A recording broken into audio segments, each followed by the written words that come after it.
Boa noite, pessoal. Bem-vindos à nossa quarta-feira, nossa live de quarta-feira.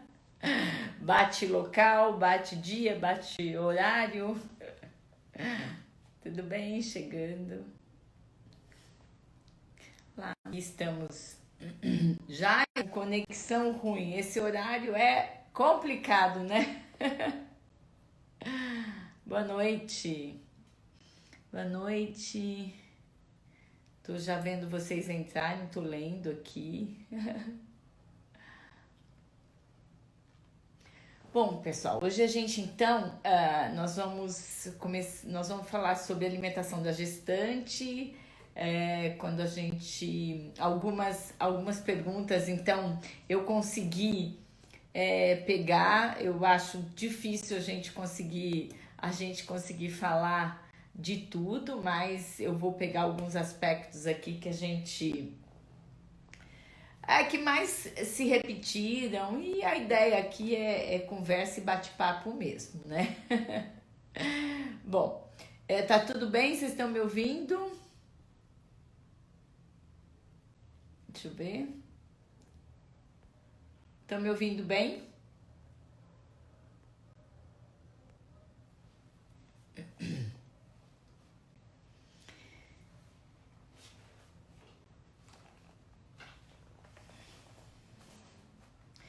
Bom, eu vou começar o papo aqui com essa de hoje para falar algumas questões assim. Quando eu falei de alimentação, né, alimentação da gestante, eu falei alimentação e a gente escreveu isso de uma forma bem consciente, tá? Por quê?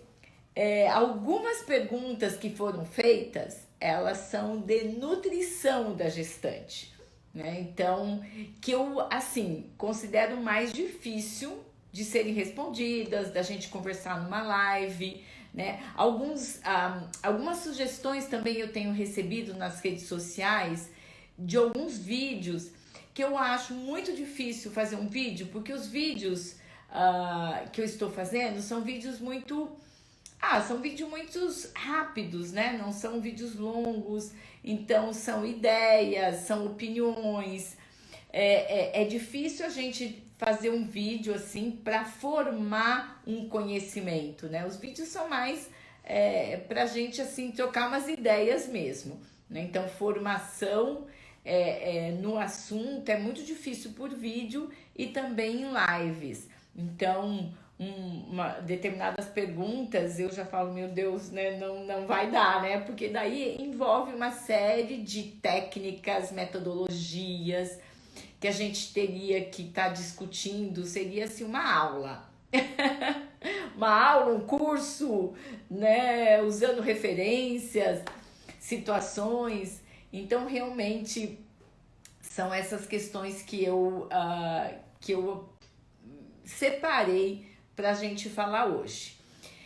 Uma outra informação que eu queria dar para vocês, assim, que em mês que vem nós vamos, eu e o Alexander é aí meu colega que trabalha junto comigo em formação profissional, em cursos. Ele vai inclusive pegar perguntas, vocês podem fazer alguma pergunta aí que ele vai pegar e me mandar, porque eu tenho essa dificuldade, né, de olhar as mensagens e estar aqui falando com vocês.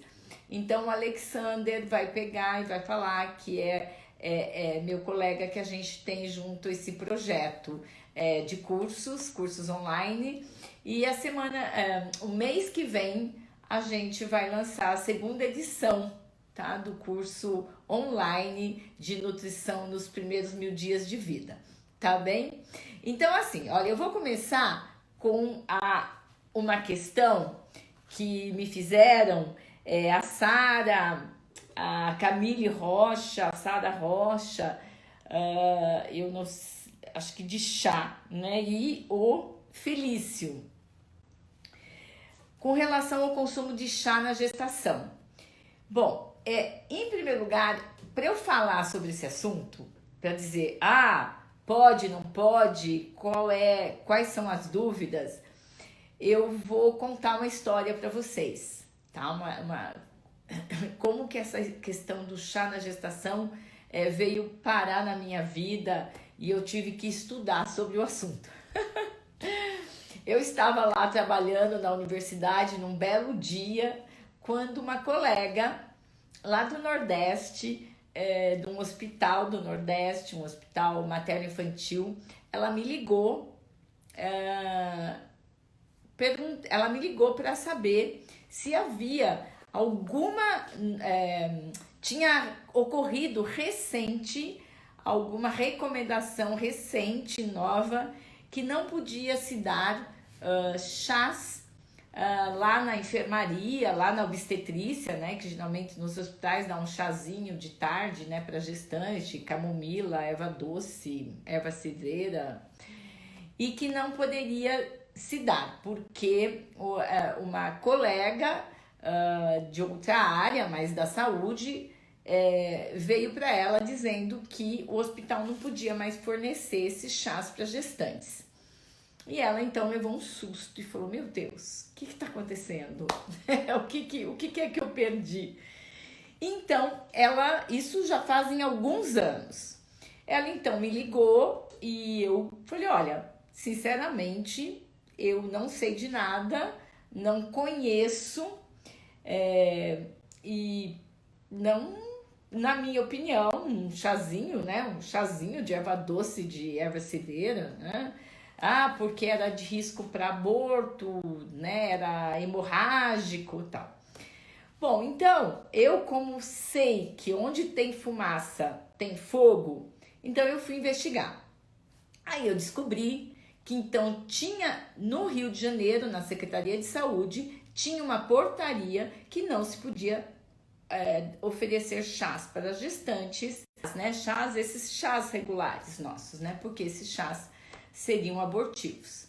Bom, então, qual é o processo? É saber de onde veio essa informação. Então, aí nós pegamos todas as referências, eu e meu grupo, com os meus alunos lá de pós-graduação, e a gente foi estudar. Uma aluna, inclusive, estudou profundamente. Nós coletamos todos os estudos que tinham publicados. Então, todos os estudos eram em animais, em ratinhos, eram uso de concentração das ervas em 200 mil vezes um valor. Então, não havia nenhum estudo normal que tivesse acontecido de uso regular de chás, até porque é muito cultural. Teve até um estudo qualitativo já levando em consideração que os chás eram ruins para gestante, e aí então a gente não encontrou evidência que realmente fundamentasse você chegar com uma recomendação, dizer: gestantes, não tomem chás, nem de erva doce, nem erva cidreira, porque esses chazinhos que nós tomamos, né, ou de saquinho, ou com um pouquinho da erva que a gente ferve, a concentração dessa substância, dessa folha, é uma concentração muito baixa e é muito diluído. Então, eu trouxe essa história para falar para vocês que a gente sempre tem que ir atrás das origens, atrás de onde nós conseguimos, da onde saiu essa informação. E aí eu gostei muito, porque eu aprendi, né? Vi bem, eu inclusive incluí esse tema no capítulo de livro da minha edição. Na próxima eu resolvi incluir, porque para que se tenha, porque, né, vocês imaginem essa situação, e agora tiramos os chás, aí não dá, aí a gente passa a dizer que chá é perigoso, chá não pode, né? Com que fundamento? O que fundamenta isso? Quais são as pesquisas epidemiológicas? Porque é assim, né? Em termos de estudos, para a gente acreditar, tem que ter muito estudo. Não é um estudo que vai dizer que isso acontece, né? Um estudo, como é que é? Uma andorinha não faz verão.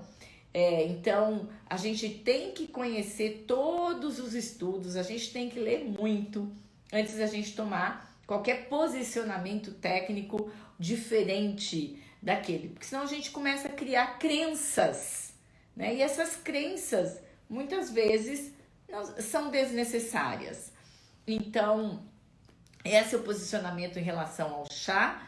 Os chás, né? Estou falando de chás comuns, que geralmente se toma, né? Chazinhos mais regulares, nada de chás aí mirabolantes que sai por aí. Não estou falando chás, sei lá, que chás que às vezes existem por aí, que a gente vê que é para alguma coisa ou para outra. Então, mas desses chazinhos mesmo. Então, esse é o meu posicionamento de que não há nada que se fundamente, que se diga que ele vai provocar uma condição indesejada na gestação. Agora, é claro, né, gente? Nada que é demais é bom, né? Então, assim, mas a gestante toma 2 litros de chazinho por dia. Bom, aí tá errado, né? Então, aí é uma coisa que, então, toma água, né? E toma um chazinho ali, mais como uma questão, numa tarde, com umas bolachas, né? Uns biscoitos, um bolo. Bom, então sobre o chá, era isso que eu queria estar trazendo aqui. É claro que a gente... tá aqui. Isso. Olha que bom, peguei aqui hibisco e canela. Pois é, gente. Hibisco, tá? Eu vou dizer para vocês que eu não sei, né? O hibisco veio com essa história muito de chá para isso, chá para aquilo, que eu também discordo, né? Eu não entro muito nessas ondas, tá? Aqueles, como é que é? Sal rosa. Então, de tempos em tempos, vem essas questões. O chá de hibisco eu já tomei, né? Tudo bem, uma vermelhinho ali, gostosinho. Eu também não acho que um chá de hibisco diluído na água, ele vai ter esse efeito, né, tão nocivo à gestação. Mas o hibisco eu não conheço muito, mas é aquela questão de que eu não acredito que um chás, né, ou até um chamate, né, um chá, tomando, né, numa quantidade razoável, vai provocar. Eu não acredito, né? Com relação à canela, essa é uma outra questão também, que vem da questão, eu não conheço nenhum estudo científico, um chazinho de canela, ou a canela colocada nos alimentos, que vão ter algum efeito nocivo. Então, nós temos que tomar muito cuidado com a lógica, né? Com a lógica da questão, o que essa substância promoveria, quer dizer, teria que ter uma concentração muito alta, né? Eu acredito muito nos fitoterápicos, mas é por isso que eles são feitos por pessoas altamente capacitadas e que conhecem, porque sim, né? As ervas e as plantas, elas têm seus poderes, mas aí é quantitativo, né? O como se usa, o quanto se usa. Então esse é o meu posicionamento, conseguir isso. Aqui, ó, se não faz parte do hábito, não teria por que estimular. Exatamente, concordo, Soraya, tá? Sim, Paula, gestante teme muita canela, porque tem a questão das crenças que existem. Mas também, eu vou ser muito sincera, se vem pelo lado da gestante falar, olha, eu não como canela porque eu tenho medo, gente... Por que estimular, né? Por que, assim, falar para ela, não, você pode comer que não tem nada a ver. Não, gente. Esse posicionamento que, assim, ela precisa da canela, né? E se existe qualquer preocupação, não há por que dizer que não. Eu me lembro muito de uma história antiga que dizia-se o seguinte, né? Que se a gestante tinha alguma crença que ela de não comer alguma coisa que não ia prejudicar, mas se a crença ela poderia prejudicar a nutrição da gestante, então a gente poderia interferir. Mas se a crença de dizer que não gosta já existe, está ali, e por que a gente vai entrar se ela é desnecessária, se aquele comportamento ele não vai mudar em nada, ele não vai ser também benéfico. Então é nesses posicionamentos que a gente tem que fazer em relação a tudo que a gente escuta, né? Sobre o que pode, o que não pode, né? Então acho que é um pouco por aí. Uma outra questão que trouxeram aqui, que é a questão do sushi, né? O sushi ele tem uma situação aí bastante... Não comeu. Pois é, Soraya. Então, essas crenças, elas são difíceis. A gente tem muito isso no aleitamento materno, né? Aqui a Soraya falou não comer arroz grudado, pois levaria problemas com a placenta, né? Pois é, entendeu? Aí já é uma situação que a gente tem que olhar o quanto aquilo... porque é um problema, né? Ele vai comer arroz grudado, aí tem que ser arroz solto. Então, às vezes, a gente pode esclarecer assim. Às vezes, em alguns momentos, a gente deve esclarecer em relação a tirar essas crenças, né? Que não tem lógica nenhuma. Em relação ao sushi... A pergunta que faz e que o pessoal pergunta muito, e aí, né? Sai por aí dizendo que a gestante não deve comer sushi, porque é o peixe. Acho que nem é o sushi, né? Eu acho que seria o sashimi ou por causa do peixe cru. E aí a questão é perguntar por quê? Por que ela não poderia comer comida japonesa, né?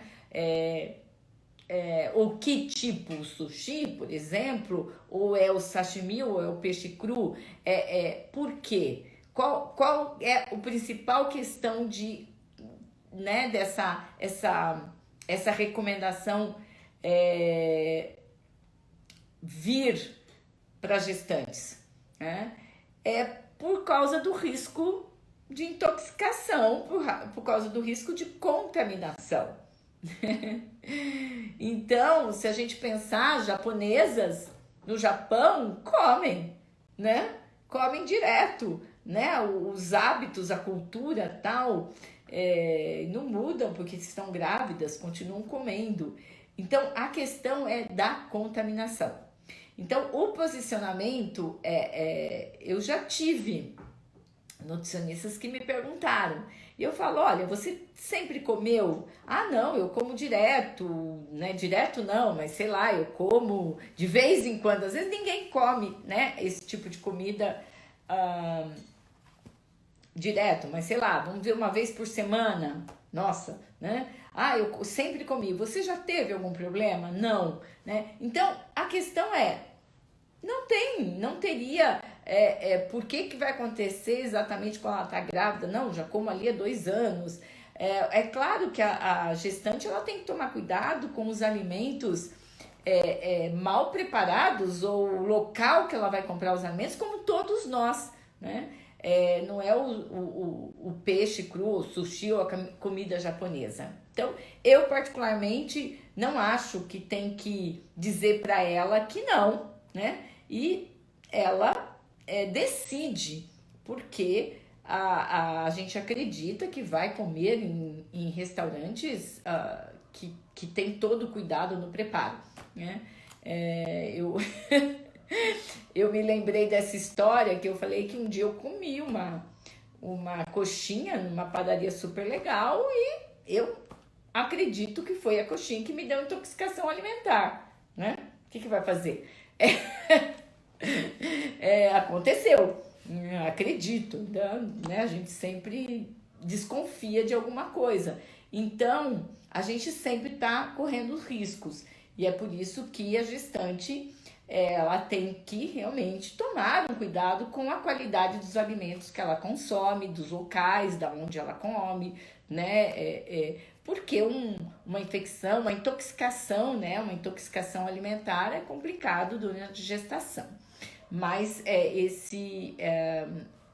em relação ao sushi é o que eu penso, né?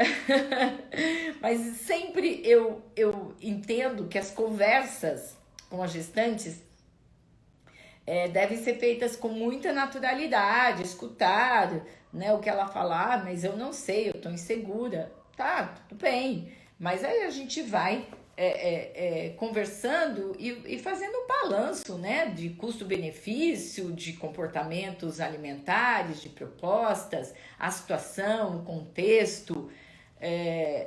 Agora agora, gente, tem muitas, como é que eu vou dizer? Notícias, né? Informações, informações desencontradas. E assim, a internet ajudou muito a gente, me ajudou muito. Eu rapidamente consigo investigar um assunto, estudar, saber muito pela internet, nossa. Só que ela tem o seu lado negro. Ela tem seu lado negro. Eu tenho conhecimento, eu consigo filtrar, consigo separar. Agora, realmente, vocês têm toda a razão. Alguém falou aqui, as mães ficam super inseguras e ficam. Por isso que elas precisam de profissionais bem capacitados e bem seguros para orientá-las, que eu acho que é esse o grande caminho. Porque eu fui dar uma olhadinha ali outro dia num assunto e fiquei assustada de ver que as conversas acontecem entre mães e passando ali as informações. Ai, socorro. Ai, ai. E aí a gente seguindo nessa linha, então, pois eu vou seguindo nessa linha de alimentação, a ingestão aqui, Aline Busa. É Busa? Né? A ingestão de café, chimarrão e canela. Canela eu já falei, né? Mas assim, café e chimarrão, eles não são contraindicados na gestação, tá? O grande problema ali é a cafeína. O café tem a sua quantidade ali,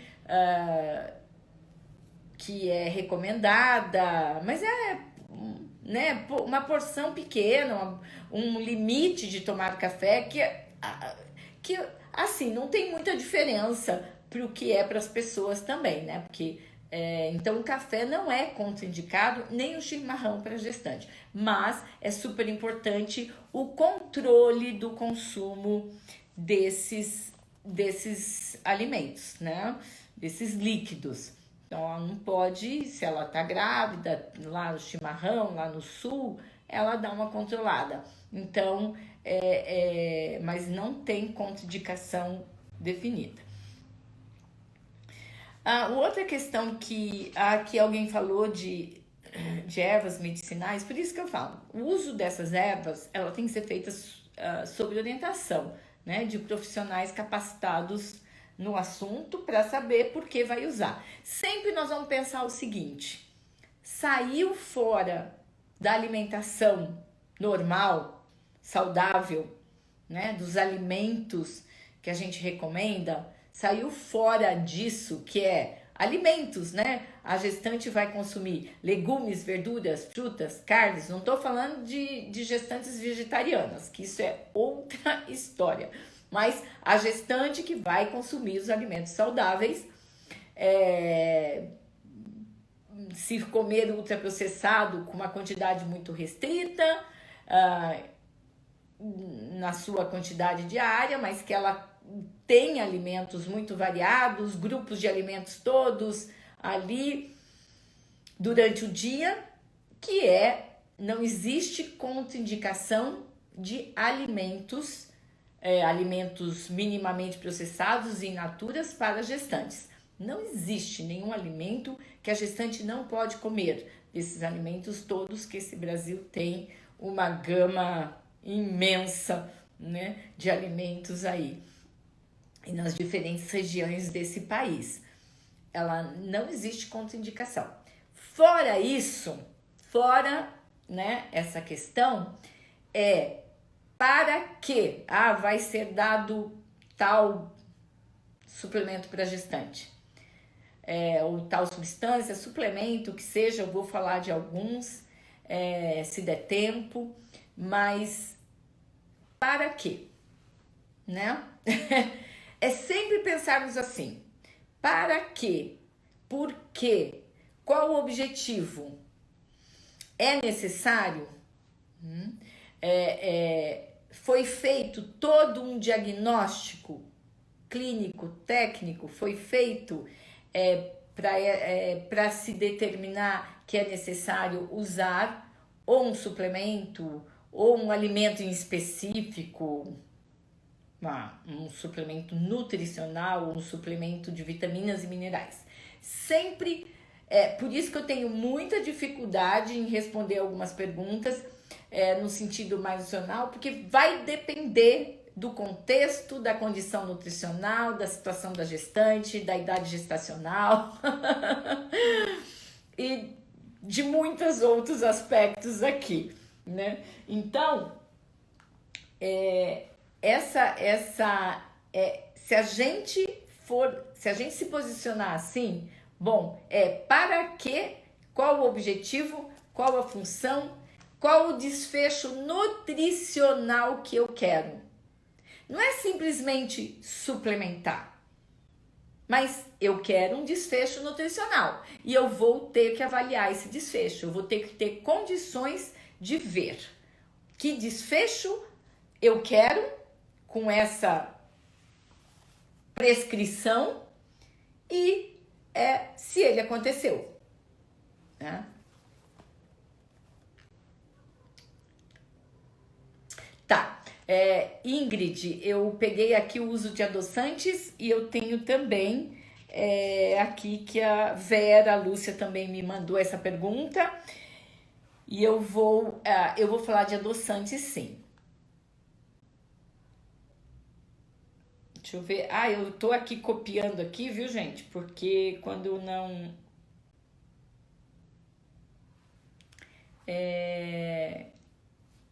eu fico vendo se o Alexander me mandou alguma pergunta aí dentro dessa proposta de hoje, né? Às vezes eu consigo pegar alguma aqui. Bom, adoçantes. Então a Vera Lúcia me perguntou, alguém também, uma outra colega perguntou, e é sobre o uso de adoçantes. Em primeiro lugar, o uso de adoçantes, a minha opinião técnica é que ele não é necessário se utilizar. Então, ele não deveria ser prescrito, tá? E não deveria ser utilizado durante a gestação. Essa é a minha posição, tá? Em que condição ele nem para gestantes com controle de peso? Em que condição ele poderia ser utilizado? Em situações que a glicemia da gestante já está alterada, que é a situação pós-prandial ou já está se alterando, se observa uma alteração glicêmica ou a gestante desenvolveu diabetes gestacional. Porque daí nem um pouco de açúcar é bom, porque você precisa controlar essa situação metabólica, então realmente você tem que tirar todo o açúcar, já diferente de uma gestante que está em condições normais, ela pode comer um pouco de açúcar, não tem problema nenhum, um doce, isso, né? Se ela tem o hábito, não tem necessidade de falar, não, agora você vai tirar os doces e vai comer dietético ou alimentos, que aliás isso é muito perigoso, né? Porque as pessoas às vezes usam dietético como se eles fossem super saudáveis. Ah, não tem açúcar, é saudável, né? Cuidado lá, porque a quantidade que pode se utilizar aí desses edulcorantes durante o dia pode até surpreender as pessoas. Então, os nutricionistas, quando eles fazem a avaliação. Então, essa é uma questão que a gente inclusive pede para ser olhada com muito cuidado, e o uso realmente pode ser usado porque ajuda no controle, porque aí a gestante sente que ela está, né, acostumada com sabor, aí você substitui, por exemplo, ela toma um leite com açúcar, daí você substitui por um adoçante, e ela não sente tanta diferença, porque ela realmente precisa de um controle metabólico. Aí o tipo de adoçante, não existe nenhum contraindicado, eu prefiro aqueles mais modernos do que os antigos lá, mas também com muito controle, né? Com muito controle, uma quantidade assim, ó, usar pequena quantidade, garantir um carboidrato para ela, porque às vezes a necessidade que ela tem de carboidrato, e isso que o nutricionista tem que avaliar com muito cuidado, né? Eu falo isso porque às vezes a gestante come ali uma carne com verduras e legumes e não come carboidrato nenhum no almoço. Depois ela fica num desespero, né, para comer alguma coisa doce, alguma coisa, né? Porque faltou carboidrato lá. Então, é muito importante o diagnóstico, avaliar, ver como é que está esse equilíbrio do consumo. O gestante precisa de carboidrato e de preferência carboidrato complexo, né? Reduzir bastante os carboidratos simples. Então, o uso do adoçante, do edulcorante, seria com prescrição mesmo, com controle de qualidade de quantidade, desculpa, e não tem nada assim que dizer, esse é o melhor, não tem. Os órgãos, a Associação Americana de Dietética até recomenda, melhor até se for usar, né, e é necessário que ela use, que ela, como é que fala? Varie, né, não use um mesmo, né, então até essa recomendação nos deixa assim, então quer dizer que é melhor usar com cuidado mesmo, tá? Então, acho que esse o posicionamento, mas é sempre olhar e quantificar para ver, porque usar pouco não vai ter efeitos nocivos, pelo menos até que se saiba, até os órgãos que ditam essas normas de nutrição da gestação nunca mostraram que tem prejuízos se usar pouco, né? Então não é assim contraindicado, ele pode ser usado, mas com restrição. Tô olhando aqui, ó.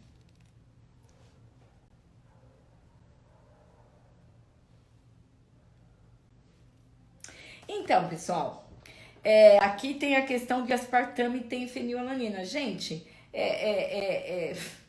a gente tem que tomar muito cuidado, porque quando a gente fala, assim, a quantidade pequena de uso, né? Também não tem restrição em relação a esse tipo do aspartame, não tem. Eu falo porque existe a American Dietetic Association que vai dizer, olha, então não pode usar por causa que tem fenilalanina. A quantidade é micro. Agora, a questão é que assim, vai usar quanto? Vai usar 10 envelopes, 20 envelopes, vai usar 50 gotas, né? Então, esse é o uso importante, a lógica também, né? A questão de a gente trabalhar com essas medidas, né? E de avaliação. Por isso que eu venho afirmando, não é necessário, não precisa utilizar quando for utilizar e tiver por uma questão que tem até gestantes que vão falar, não, eu não vou consumir açúcar e também não quero usar adoçantes, né? Isso pode acontecer. Então a gente tem que trabalhar gestante a gestante, porque o uso deles não é recomendado mesmo. Mas se vai usar, vamos usar com cuidado, porque eles não são contraindicados. Mas a quantidade sempre com controle.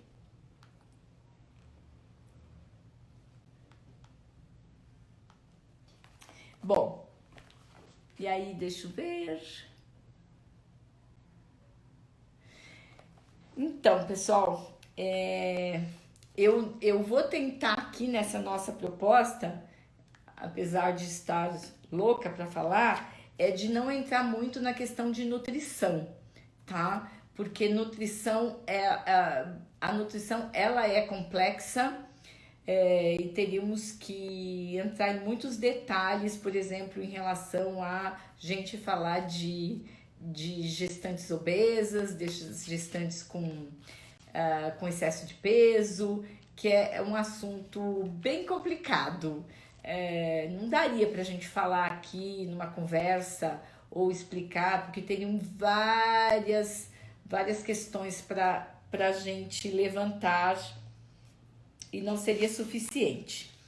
Eu vou ver aqui o que eu tenho. O Luan perguntou, essa pergunta, hein, Luan? Foi meio capciosa, hein? O Luan perguntou se a questão do álcool e tabagismo continua a mesma coisa durante a gestação.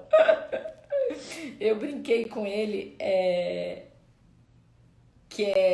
eu brinco agora porque assim, não mudou nada, tá? Mas eu confesso a vocês que em algum momento passou assim alguma pesquisa, alguma recomendação que estavam voltando a considerar alguma quantidade de álcool durante a gestação que não teriam efeitos. Passou, gente, eu não sei, para dizer a verdade para vocês, eu nem dei importância quando eu li, porque o posicionamento oficial, né, que não se recomende que a gestante não tome álcool durante a gestação. Essa é a recomendação que se utiliza. Existia uma quantidade que era permitida, isso lá atrás, né? Quando me formei, ainda tinha uma recomendação que se podia, ela poderia tomar, ou em situações sociais, isso deu muito problema, um pouco de álcool não ia trazer prejuízos, mas a recomendação é não ingerir bebida alcoólica durante a gestação. Essa é a recomendação que a gestante deve seguir. E o tabagismo já é outra história, né? O tabagismo não é recomendado, mas eu falo por quê, né? Então ela não deveria fumar durante a gestação. O álcool e a nicotina são prejudiciais durante a gestação, com certeza, para o feto e para ela, mas o tabagismo ele tem uma situação diferente. Então, eu digo o álcool, eu não estou falando de alcoolismo, que também é uma situação outra, mas o tabagismo, por gestantes terem dificuldades para não fumar durante a gestação. Aí é outra questão que é individual, com acompanhamento profissional, se ela não consegue parar, qual que seria a redução de dano que poderia ser feito, né, em relação a ela diminuir, ou, né? Então isso é muito de conduta clínica e dos riscos e complicações, mas com certeza álcool e tabagismo continuam mesmo, Luan, não são recomendados durante a gestação. Respondendo a sua pergunta. Vamos ver aqui. Bom, teve uma pergunta, isso, o importante é uma adequada avaliação antropométrica para... Sim, sem dúvida, né? Eu tenho enfatizado muito isso, que é a questão do diagnóstico, a gente não deixar de lado, né? Um diagnóstico bem feito, nutricional, que envolve vários aspectos, né? Das questões de nutrição, dietéticos, laboratoriais, história de vida, estilo de vida e vários, para que a gente faça uma intervenção, né? Então, esse é o mais importante. Às vezes, até depois de um bom diagnóstico, a intervenção fica até fácil. É sério. Tá. Aqui... Não, o índice de qualidade de dieta para gestantes, né? Alguém perguntou.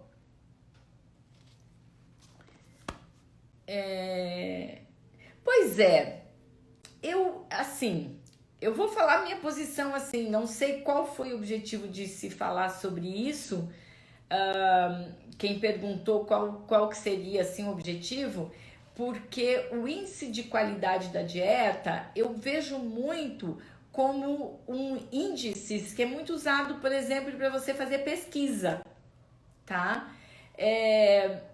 Para você pesquisa, estudar, avaliar, ver fatores associados, né, mudanças, mas para pesquisa sim, a nível populacional, e que você possa coletar dados e verificar os desfechos do índice da qualidade de dieta com os desfechos da gestação.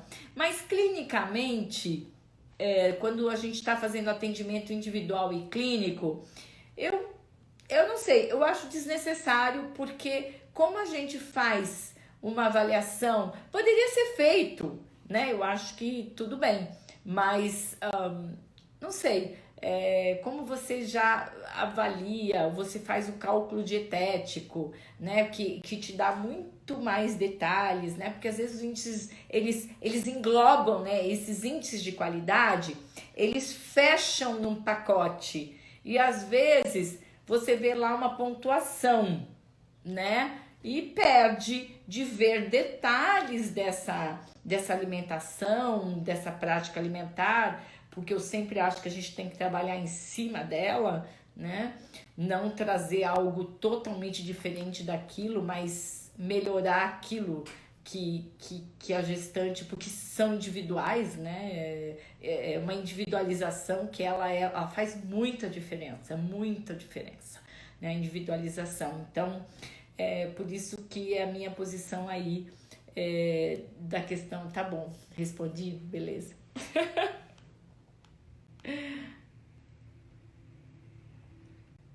Bom, tô aqui colando das minhas questões aqui.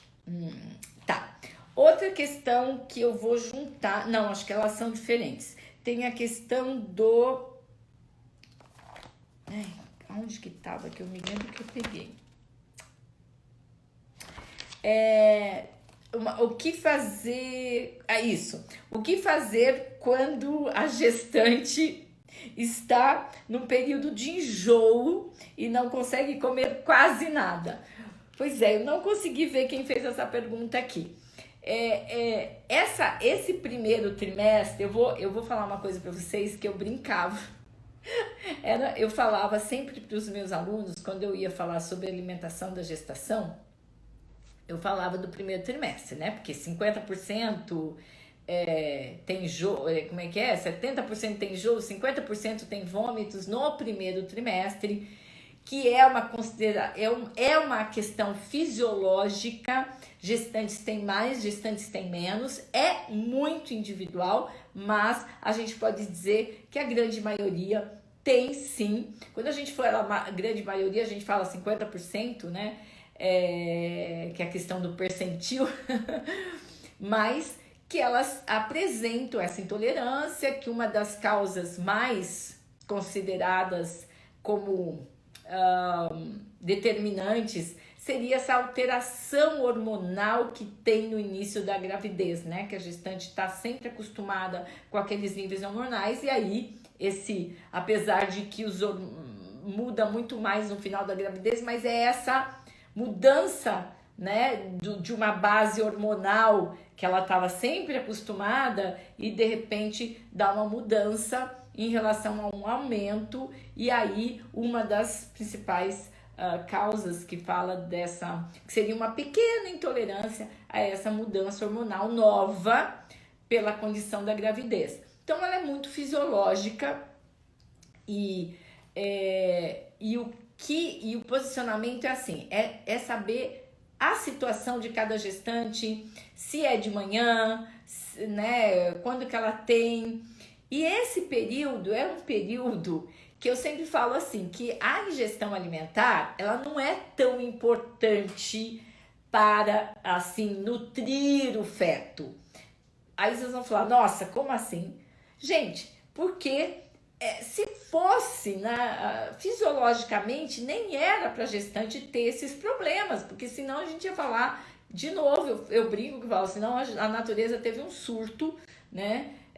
Um surto porque, né, no momento que é super importante uma alimentação 100% maravilhosa, ela, né, tem enjoos, tem intolerância, tem vômito. Então, como que a gente analisa isso do ponto de vista da natureza? Então, por isso que essa situação, a gente sempre fala que a gestante, quando engravida, ela tem que já ter uma nutrição boa, porque vai depender muito das reservas dela. Por isso que a mulher tem que estar saudável, tem que estar com uma nutrição adequada, para quando engravidar, né, tá ali, as reservas delas vão fazer a diferença, né, imprimir aquela nova gravidez. Então, daquele concepto. Então, essa importância da primeira, dessa primeira aí momento. Então, aí eles vão falar, bom, mas e aí, né? Como é que a gente melhora essa alimentação? Não precisa melhorar tanto. O que o nutricionista pode ajudar existem algumas medidas que se faz, que melhora muito, mas nada como você falar com a gestante para saber o seguinte, bom, o que você come que não te dá enjoo? Então ela vai falar assim, só 3 alimentos, 4 alimentos. Mantém esses 3, 4 alimentos, avalia, né? Porque assim, às vezes são alguns dias, daí passa. Tem algumas medidas. Uma que eu gosto bastante é a ela ter do lado na cama, se ela tem enjoo de manhã, depois que ela toma o café, ou vômitos, ou passa mal, uns cream cracker, umas bolachinhas, essas de água e sal, deixa do lado da cama, e ela então come, ela levanta, senta, tal, antes mesmo dela tomar café no banheiro, ela come essas 2 bolachinhas água e sal, né, o cracker, ou aquela água, 2 come ali e depois ela se levanta, porque parece que ajuda a ela não ter pelo menos essa indisposição ali próximo ao café da manhã, depois que ela toma o café da manhã. Isso é uma boa. A outra questão também que pode ser usada é o gengibre. Também tem alguns estudos práticos, clínicos, que o gengibre pode ajudar a diminuir essas. Então, o gengibre, sei lá, até faz ali um pouquinho de gengibre, que é considerado que poderia ajudar. Ou bolo de gengibre. Então, também o gengibre seria uma outra proposta. Alguém acho que perguntou do gengibre aqui, né? E também, claro, né, o ideal seria que ela consumir alimentos mais abrandados, né? Toda aquela questão da nutrição e dietética que a gente conhece pouquinho, né? Alimentos mais abrandados, vamos dizer que ela fala assim, ai, olha, purê de batata desce, né? Ótimo, vai comer purê de batata, vai comer purê de batata no almoço e no jantar, vai comer purê de batata no almoço e no jantar, né? Melhor do que ela ficar sem comer ou ser forçada a comer uma alimentação super saudável para depois ela sofrer de indisposição ou desenvolver vômitos. Então, essa é uma situação assim muito temporária, né? Ela é temporária ali. Então, a gente pode ajeitar para realmente reduzir os sintomas. Mulheres com hiperemese ou muito grave, aí tem que verificar, aí tem que ser né, junto com atendimento médico, clínico, porque mulheres podem ter, pouca frequência, mas podem ter, porque daí tem que usar outros recursos, né, porque pode afetar até a qualidade de vida dela e ter a saúde do bebê, do feto. Então, aí é uma situação mais específica. Sim. Aqui ela perguntou aqui o ômega 3 na gestação. Então, eu também tinha essa questão, eu tô aqui com o tempo, né?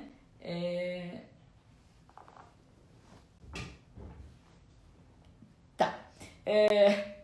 Vou falar. Do ômega 3, então eu vou conseguir, acho que só falar sobre o ômega 3 é assim, gente. Eu confesso a vocês, né, que eu tô vendo uma realidade um pouco preocupada com muita questão de suplementos, né? Então, do ômega 3 eu vou falar o seguinte, o ômega 3 é super importante para gestação e eu tenho um estudo que não foi com gestantes, mas foi com nutrizes e eu tenho um carinho muito grande por ele, porque o ômega 3 ele ajuda muito realmente no desenvolvimento cerebral do feto, do bebê, então o ômega 3 precisa estar presente. A questão é assim, nós temos ômega 3 em vários alimentos que podem ser usados, né? Nos peixes, tem ômega 3? Precisa consumir todo dia? Não. Não precisa comer todo dia. A gente pode usar 2 a 3 vezes por semana alimentos fontes de ômega 3. A sardinha tem ômega 3. Mas a sardinha em lata tá no óleo vegetal. Óleo, eu tenho um estudo muito antigo de uma colega aí que fez e viu que ainda tinha ômega 3, né?